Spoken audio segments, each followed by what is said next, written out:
Kita awali dengan informasi pertama.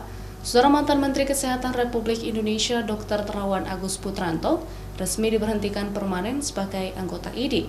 Pemberhentian Terawan ditetapkan dalam sidang muktamar IDI ke-31 di kota Banda Aceh pada Jumat malam. Pemberhentian permanen mantan Menteri Kesehatan Dr. Terawan Agus Putranto dari keanggotaan Ikatan Dokter Indonesia dibacakan saat berlangsungnya muktamar ke-31 yang berlangsung selama 3 hari di Gedung Convention Hall Banda Aceh. Pemecatan itu dilakukan berdasarkan keputusan rapat sidang khusus Majelis Kehormatan Etik Kedokteran atau MKEK. Adapun poin keputusan yaitu meneruskan hasil keputusan rapat MKEK. Pemberhentian tersebut dilakukan oleh pengurus besar IDI paling lambat 28 hari kerja serta ketetapan pemberhentian berlaku sejak tanggal ditetapkan.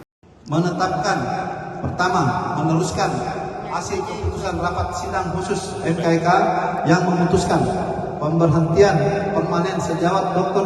Terawan Agus Putranto Esperan sebagai anggota ini. Kedua, ketetapan ini pemberhentian dilaksanakan oleh PBID selama-lamanya 28 hari kerja. Ketiga, ketetapan ini berlaku sejak tanggal ditetapkan. Seperti diketahui, agenda muktamar yang berlangsung selama 3 hari di kota Banda Aceh, diantaranya simposium, pameran, serta pemilihan Ketua Ikatan Dokter Indonesia. Raja Umar, Kompas TV, Banda Aceh. Sementara